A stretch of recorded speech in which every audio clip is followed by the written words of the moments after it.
the GDPR, what does it mean, why does it matter, and why should smaller and medium companies care? So, Fred?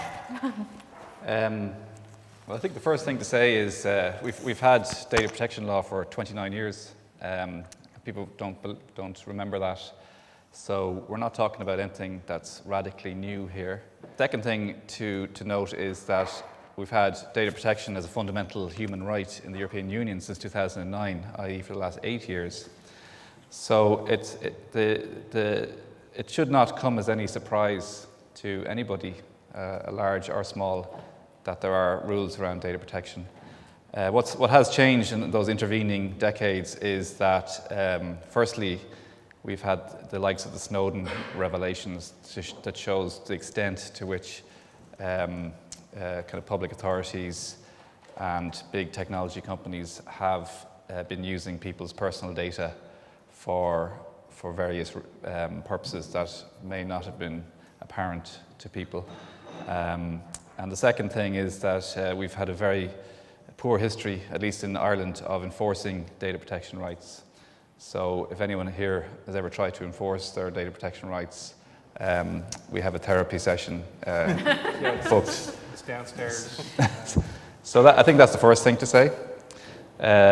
So the second thing to say is that with the GDPR, well, I think the third development is the internet and ubiquitous utility information processing and storage, which has enabled small companies to access computing power that only the state and very big companies had.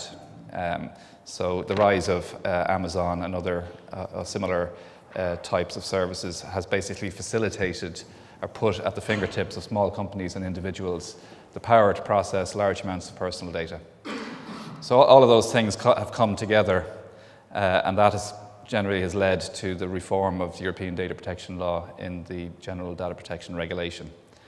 So I think then the second thing to say is that the basic principles remain the same. They haven't changed, at least since the 2009 Charter of Fundamental Rights, the Lisbon Treaty. So, and in some respects, it's quite simple, that you have to observe certain principles when you use personal data. There has to be a legitimate basis for that use, and you have to tell people what you're doing with their personal data if it's not obvious. And that remains the same, essentially. What has changed, and I'm sure Dara particularly and Simon will expand on it, is the mechanics of how you implement those obligations. The new GDPR is much more detailed about how you do that and when you do it and what kind of information you need to maintain and what happens if something goes wrong, and then what happens if something goes wrong and what the sanctions are in those cases. So in some respects, data protection law is a principles-based law. So it's not prescriptive for every case. So you have to understand the principles, and you have to understand it from the point of view of an individual, of a person. So it doesn't lend itself to large bureaucratic organizations giving kind of rules-based instructions to its staff.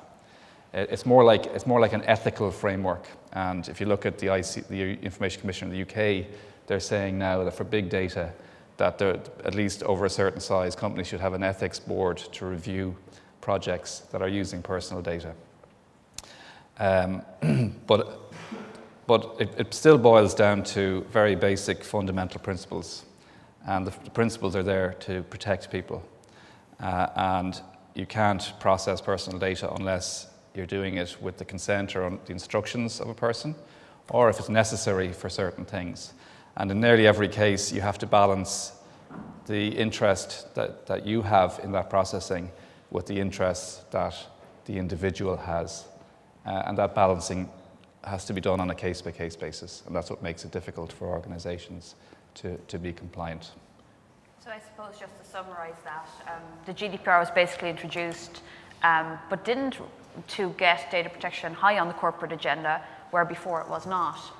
And not that much has changed other than the fact that it's now become a priority for companies because the fines are so high and the reputational damage that can be involved for violating those rights can be rather damaging.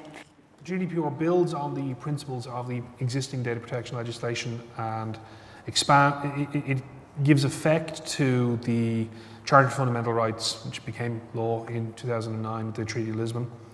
The key challenge then is when you're looking at data, translating those legal principles that Fred will be able to advise you on in a lot of detail, translating the legal principles into things that you actually do on a day-to-day basis, which we're going to talk about in the second panel in a bit more detail, is where organizations struggle. Even under the current legislation, organizations have struggled. What is personal data? Well, an IP address is personal data if you have the ability to link that piece of data to information that can help you identify an individual. Mobile phone metadata is personal data if you have enough of it and you can analyze someone's movement through a city. And the key challenge then for organizations is being able to classify and categorize that data, which GDPR is wonderful when you read it as a non-lawyer with legal training who has worked in enterprise information management for 20 years. It's a requirement specification. It includes specific and explicit references to things like categories and classifications of data subjects. That's metadata. Classifications and categories of organizations that you will share data with. That's metadata, potentially master data as well. And when you actually get into how you manage that, you're into ethics, because ethics are what you have when gentlemen like these leave the room. It's when the lawyers leave the room, you're left with ethics. And that's where it all starts from. If what you're doing with the data is not fair, lawful, transparent, if you're asking for loads of information from people or obtaining loads of information relating to people as part of your processing, chances are you're going to be running full square into a breach of GDPR. And that's when things get messy. So it's much better to be planning of how to avoid that. But the way you plan to avoid that is understanding the ethical underpinnings and objectives in the legislation, which you then interpret and apply in your organization, so that when you go to people like Fred or Simon, you're asking intelligent questions and not having to have the naughty guide of GDPR explained to you multiple times, because you're trying to do something that simply isn't possible. And again, so just to kind of iterate and I suppose stress two of the points that Dara just mentioned, that the fines are incredibly high for non-compliance. So it's 4% of your annual global turnover or 20 million, whichever is greater for the more serious breaches. Now, what you will find is that for very large organizations, it might still be worth violating data protection laws to make a profit. However, reputation becomes a huge issue then. And it might also be worth mentioning that for the public sector, it is mandatory to have a data protection officer, and it's also now a huge issue to become compliant. And Simon might have an interesting story about that, as he was mentioning to me earlier. So we had a little conversation before we came out, and we decided that we would put on different hats.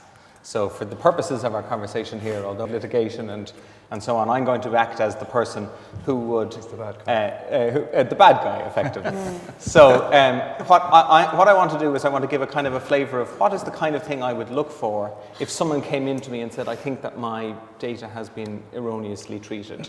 I don't think that someone's been behaving well. And I go, well, okay, let's have a look.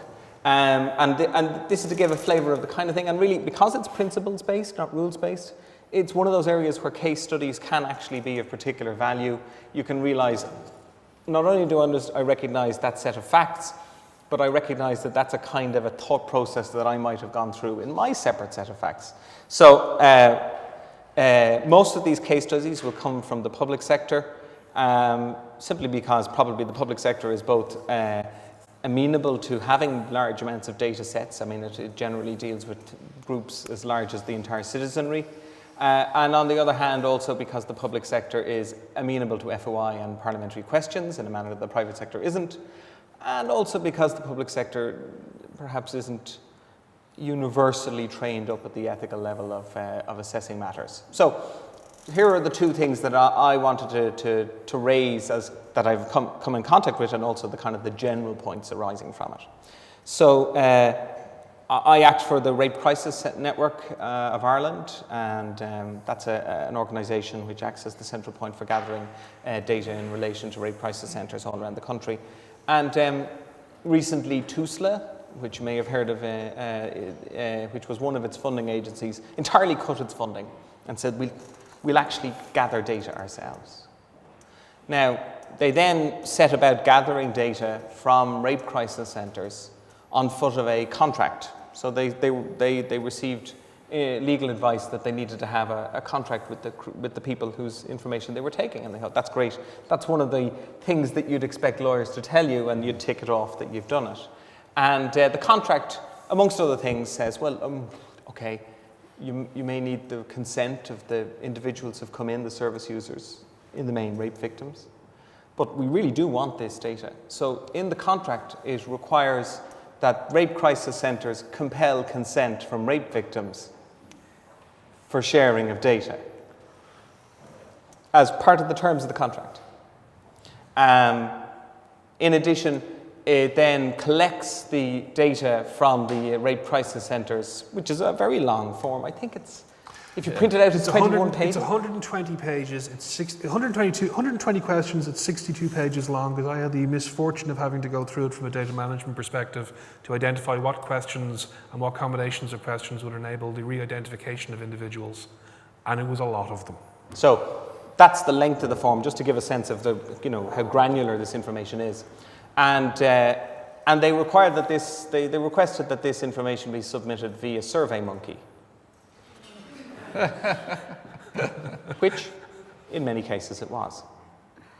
When eventually I came into the position of saying, well, I was asked for my advice, and I thought I didn't think this looked 100%. We raised it with them, and we were told that everything was fine. Okay. So there's a bit of back and forth in the manner of these things. None of this is private, it's public. There have been statements from the clients, so I haven't breached any confidentiality in telling you that. But the outcome is that there's an assertion from TUSLA that the information that they gathered isn't personal data, and therefore they don't have to follow the data protection laws. And the reason for this is, although it might appear to the trained eye that you could mix it with additional data which is available or could be made available to them, and therefore it would be identifying data. That's one of the classifications. And the case law on this is interesting. What is personal data has generally grown as a class. It's not just things with your name and address attached. As Dara says, it can be IP addresses, it can be metadata if it's identifying with other information. So that class of information has grown, and therefore the class of data which is covered by the data protection laws have grown. But the explanation is, although that might be the case if we were to do that, as we would never do that, therefore it's not personal data. Now, I say that to you, and that's everything that's in the public domain at the moment in relation to that. But I say that because what has happened here is the organisation has struck off. It's headed off in a particular direction. And then when its internal workings hit the public gaze, it then finds itself challenged. And it's at that moment that it then goes back in and tries to find, why are we being challenged? How do we deal with this? Because at no point prior to that was there any effort to look for any external advices or anything like that might. In fact, there's hostility to being challenged. And this isn't a public sector issue. This is the nature of all organizations. After all, you want to do a thing, you look for the best and easiest and cheapest way of doing it. Hey, look, here it is, an online survey gathering tool, perfect. It even makes nice graphs at the end, perfect. And then you encounter a resistance. And then I have to say that this is repeated across, this is not subject only to TUSLA, this is repeated across private and public sector bodies. There's a resentment when the challenge comes. And that happens when the question of data protection hasn't been addressed early enough in that cycle. And you basically enter into a kind of reputational bonfire in public. And I'm the kind of creature who comes along and sets fire to things. He walks around matches. It sets fire to bonfires, but I wouldn't be there wouldn't be anything to set fire to if there were good answers to all the questions when they were put. So there's something really important to learn here, especially for the startups, and that is make sure that you take care of your data protection hygiene from the very early days, because you will be raising money eventually, right? Your investors, maybe not your early angel investors, but once you get to the VC stage and start raising substantial cash, they will say, so are you GDPR compliant? And you'll have to go, what? That's not good. And then there's a second thing, and that is if you're trying to land a really large client, they're going to want you to be GDPR compliant, because under the GDPR, you're responsible for your entire data supply chain. And that's something we might want to discuss now, because some of you will run companies that are considered data processors. Now, if you want to go after the big fish in the world right now and start making a bit of money for yourself, you'll have to be GDPR compliant to land a large customer. So, would it be useful now, because we've all had a little chance to have a bit of a speechify. And sorry, I should echo one thing that Fred said. This is not an icing on the cake type of law. This is written into the Charter of Fundamental Rights. That means it is the basic law for the entire EU. And if anything contradicts that charter, it dies. If there's any subsequent piece of legislation that crashes into it, the legislation dies. An actual directive, in a case that I was involved in, came in conflict with the Charter's provisions in respect of this. That directive died. And that directive involved questions of mass surveillance for the purposes of crime prevention and so on. It might be worth mentioning what the difference is between a directive and a regulation as well, because I'm conscious. I'll send that down there.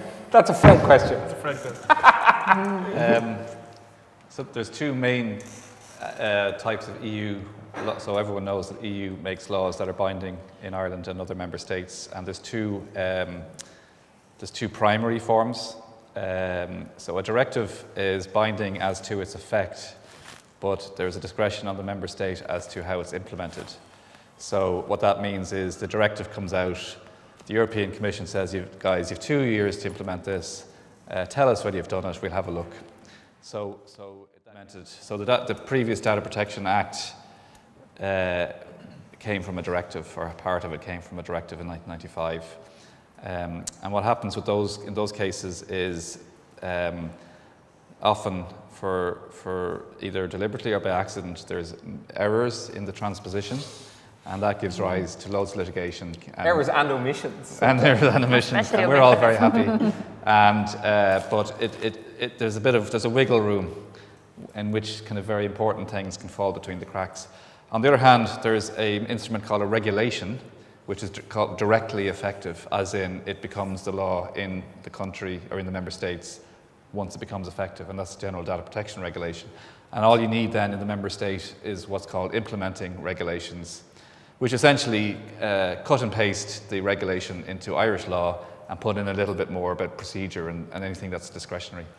So I'm not sure what the point of the original question was. No, some local flavour. It gives it some local flavour, but basically the difference is that in one of them there's a hard deadline of the day the regulation comes into force, and that's the nature of this law. May 25th. And then there is a kind of a mushy deadline where the state has 2 years to implement it, and who knows what it'll look like when it arrives, and then you can compare it with the original and see if they made a mistake. It's sort of squishy. The longer time goes on, the closer it's going to be to actually having been fully implemented and perfectly done. But immediately, there isn't but a regulation, midnight, it's in. And that's one of the strengths in this being a regulation.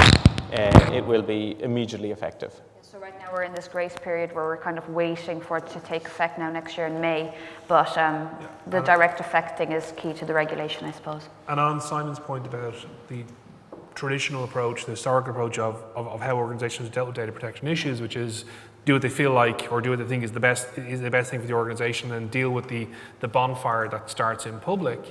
When people like Simon and Fred start looking for information and start inquiring as to how things came to be the way they are. Currently, organizations are very reactive. GDPR shifts that. Very simple emphasis in GDPR on it's an explicit recognition of a risk-based approach to data protection regulation, and an explicit requirement to design privacy in from the beginning. So doing all your decision making, all your checking and documenting things as you go, so that you're justifying your decision-making process and creating the evidence of the effective operation of controls.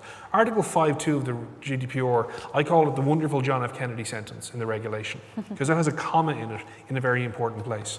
A guy I was in university with, his grandfather was an Apollo engineer, and the Dean of Engineering heard this when Dave's grandfather was over visiting, and some fig rolls and a bottle of wine were found and a reception was held.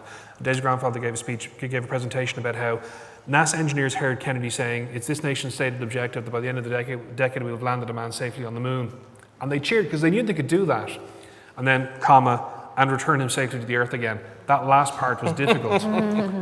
GDPR Article 852 has the requirement that data controllers and processors are responsible for their compliance with the principles in the regulation, comma, and demonstrating the effectiveness. And that's the really hard part. And that's the bit where the reactive approach that we've had traditionally, that has resulted in very public bonfires of public sector projects and private sector projects. And I'm aware of 2 instances where,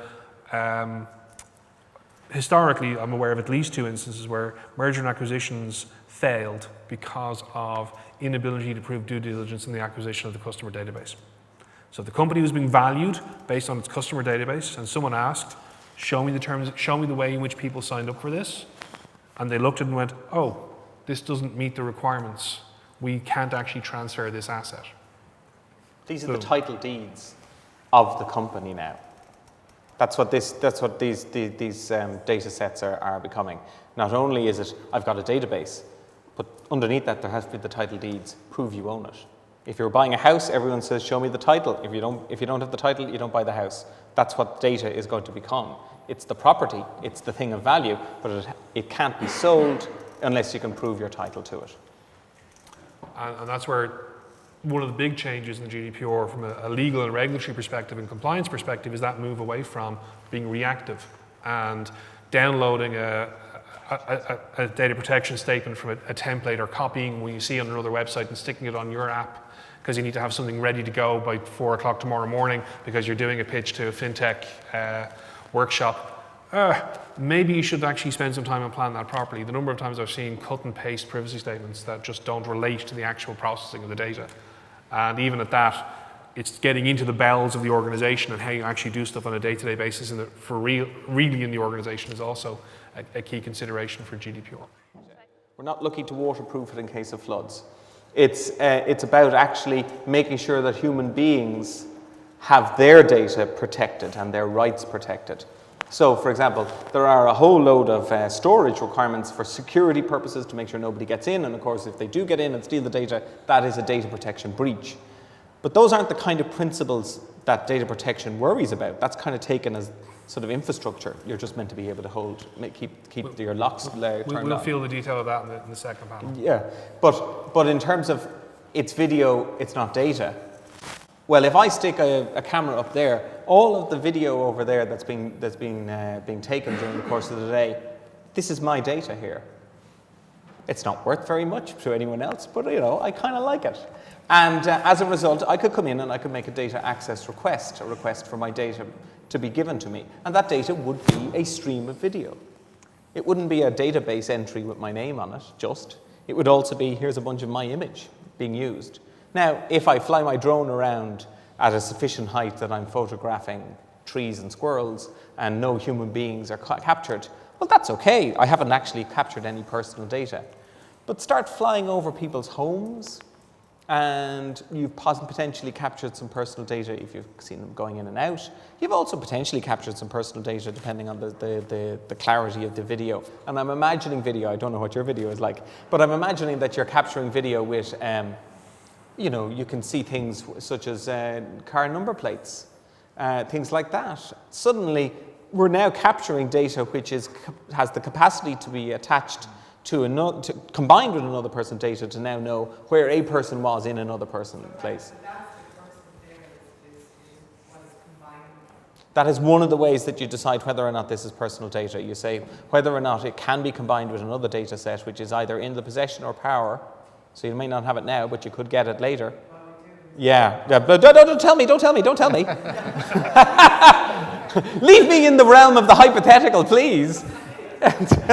and so you have the situation where you now think to yourself, well, actually, is this personal data? And if you don't think about is this personal data, or you erroneously get information from your legal advisor, none of whom will be sitting up here, even not the non-lawyers, and they tell you, oh, you paid for it, therefore it's your data. You bought the machine that it's stored on, therefore you own it, treating personal data as though it was intellectual property, then you're going to misdirect yourself in law as to whether what you're doing is A-OK or not. And that's one of those things that you need to go out.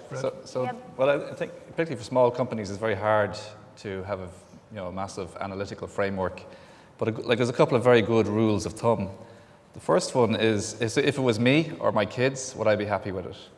If you wouldn't be happy with it, then it's probably in breach of the Data Protection Acts or the general GDPR. The second one is if I have to tell people what I'm doing, will they object? And if you think they will, then there's probably something wrong as well. So it's kind of funny for a lawyer to be saying, if it feels wrong, it probably is wrong. But that is actually a good rule of thumb. It's a very good start, and it's even in the UK Commissioner's guidance very early on. It says if it feels wrong, it probably is wrong. And if you tell somebody about it and they're likely to object, then it's probably something wrong with it as well. I mean, you see people referring to it as the creepy line. Does that cross the creepy line? Yeah. And a lot of things cross the creepy line, and the people who would like them to be true, they'd like to do them, will try and argue then, well, it's not really creepy. Yeah. It only feels creepy, but it isn't creepy. But there's a kind of corollary to that then as well, particularly for small or internet kind of startup type companies who use online services for their product or service. And that is the creepy line in the US is a lot further down the road than the creepy line in Europe. Yeah. So what is mainstream and what is acceptable in the US is often not acceptable in Ireland. So say, for example, you have a SaaS product and you record people using it. So if you don't tell people, and I say to people, well, are you telling them you're recording them using it? And they say, no, why should we? I said, well, you have to. And they say, well, they might object to that. I said, well, then that's your problem. Yeah, but so Hotjar people, none of the heat maps on your website can't do it. Yeah. But I suppose two important things from that is, if you're even uncomfortable with going the moral, ethical route, just assume it's personal data, just to be safe, because even now with the whole idea of aggregated data, so when you're combining various aspects of a human being and you can bring them together to identify that person, it's going to be considered personal data. So err on the side of caution. Who had acquired data from a marketing agency for their particular target audience. That data had been screen scraped from a well-known property listings website. It was names and addresses and phone numbers of landlords that formed the basis of a marketing list. The defence the agency put forward was people had put that out into the public domain. And yes, they had, but not for the purpose of being marketed to by a service provider. They put it out in the public domain for the purposes of letting their property and paying their mortgage. The idea that the data is in public, yeah, so you can put stuff in public, but it's still data identifying you and linked to you as an individual. And the purposes for which that data is used or reused, the Data Protection Act, the Data Protection Regulation, GDPR, and the current Data Protection Act still apply to that. It's not a question of whether someone has intentionally made it public or not. It's that, have you obtained that data that was in the public domain, that someone left lying around carelessly? Did you obtain that fairly? Did they know that you were going to do that with that data? And that was the issue the startup ran into and their marketing agency ran into. Thankfully, we were able to throw the marketing agency under a bus to avoid a full prosecution. The Eircom phone book lookup. This is exactly. Thank you for reminding me about my old job. I thought you'd like that one best. I took the dried frog pills and I got better from that one. But back in 1999, 2000, you could get the Eircom phone book on a CD-ROM. An agency decided to reverse engineer the database and extract that out and started selling the entire phone book as a marketing list. The Data Protection Commissioner at the time, Joe Mead, Cuddly Joe, he prosecuted Eircom for failing to have adequate security measures over the database, and the entire product had to be withdrawn from the market. There was a subsequent follow-on from that, which was my favourite. The follow-on was even better than the first one, which was eventually there was a Golden Pages, I think. Golden Pages acquired by... The Golden Pages put up a thing, and they said, okay, well look, there's the phone book. If you type in somebody's name, it tells you their phone number. But we also have their address. Why not have it that if you type in an address, you can find out who lives there? Isn't that helpful? Because it's the same data. We just look it up in a different way, and we used to have it alphabetically by name, but now we can do it by address. How helpful! Just for clarification, at the time that was happening, that was a different company was running the Golden Pages. We told them not to do that. It was a different company. But the important point was that this was an excellent idea up until the moment it hit the public. And I think Joe Duffy heard about it then shortly afterwards. Yes. And then it was withdrawn from the public. Remember, these are very expensive bonfires because you've run the entire project. You then show it to the world and it bursts into flames and burns your hands.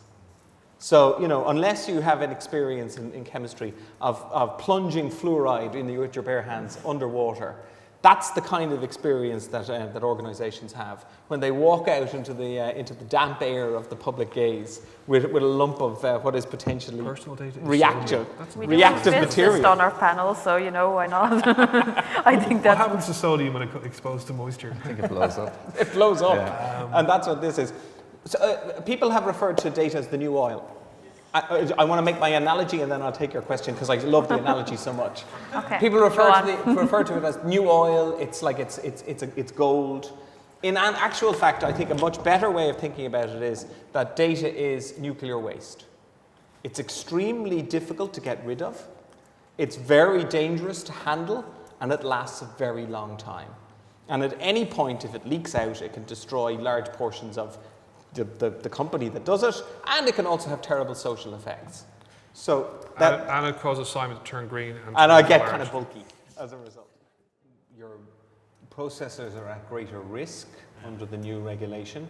There was an element of treating them as agents of the controllers previously. Yes. And there's now a kind of a shared level of responsibility for both processors and controllers. And so there is an additional risk, and of course that involves, if there has to be risk, there have to be fines, there have to be things that catch the attention of CEOs. So yes, that does change your situation. Also, unfortunately the law can't deal with everything in advance, because that's what the principles are for. So one of the things that is spinning away like a top is Brexit. So at the moment, we're okay. We know that there's the EU and we know that there's the US, but we also know that at some point in the next 2 years, per the British government's stated intention, there will also be a third unit, the UK. And we don't know whether the UK will meet the requirements for adequacy for transfer of data from other EU. I will gladly take the bet that they won't. Without a significant change to the current UK legislative system, I have difficulty seeing how the UK could meet the adequacy requirements, and that's not just me saying that, or not just even anybody here saying that. Jan-Philippe Albrecht, who is the European Parliament's rapporteur, the lead on the question of data protection, has also said the same thing.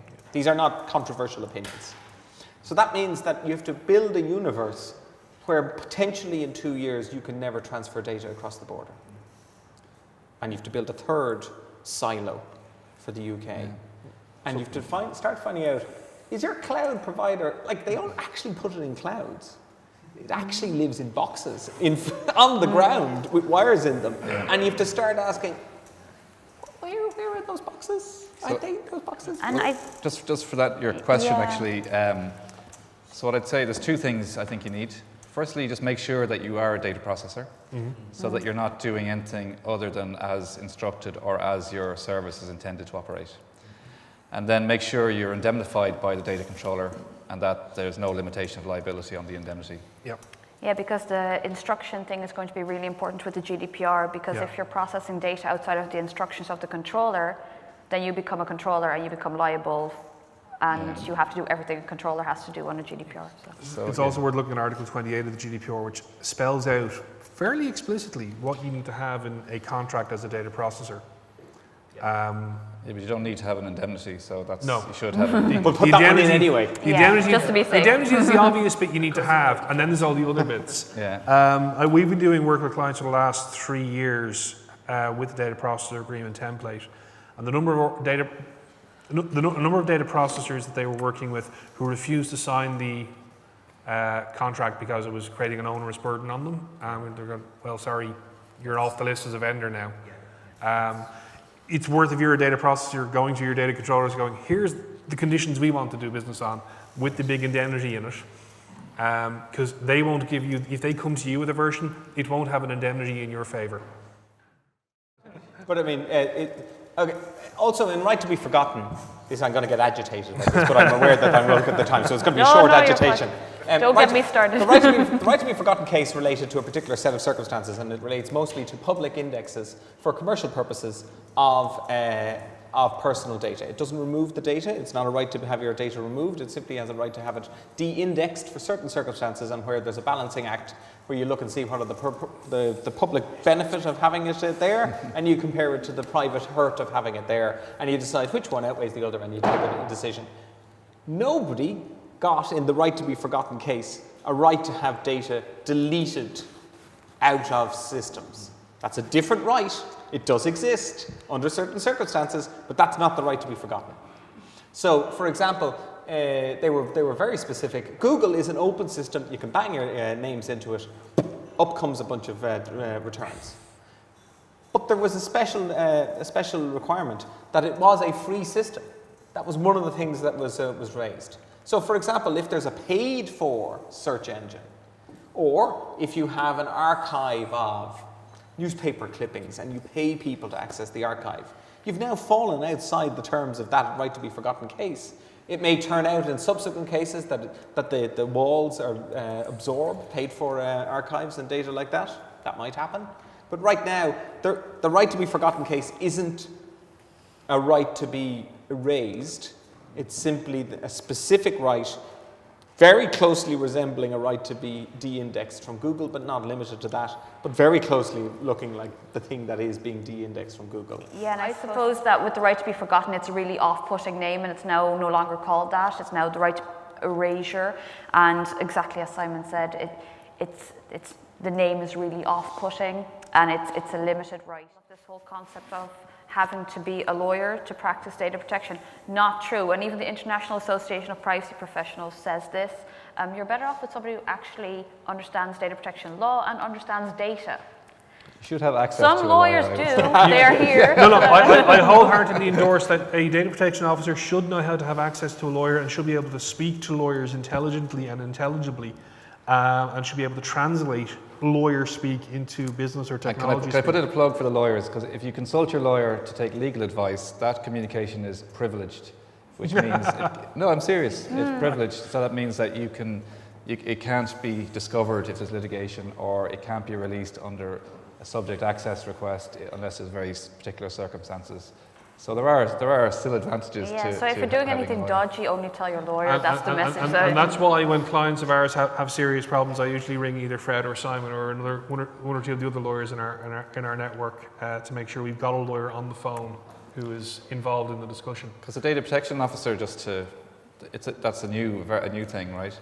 So that's a really tricky position. Yeah, and personally, I don't think that there are many people who could fulfill the entire brief, because It seems to me like you need to be everything. So Particularly the big organizations. So we're talking about organizations. Like the data protection is incompatible with top-down authoritarian power structures. Fundamentally incompatible. Yeah. because you need to be independent as a data protection well, not officer even within that, your it's- organization. You're working against the benefits of the aims of the company. company. If you look at the system, like you follow instructions, and so that's why, like say, the state, something is decided at the top, and everyone then has to do it, and they can't question it. And then somebody like Simon from outside is seen as lower down on the authoritarian food chain, and they can't even hear what he's saying. It's incompatible. So because it's a progressive law, with individuals, no matter who they are, at the centre of it, this really just disrupts authoritarian structures or bureaucratic structures. I would say that the more you look at the role of the data protection officer, the more it looks like a creature that should live outside the organisation, and that you outsource that role and you provide them with sufficient authority and power to provide the necessary information and so on and so forth, and build that in. But it doesn't look like something that falls neatly inside a, like Fred said, a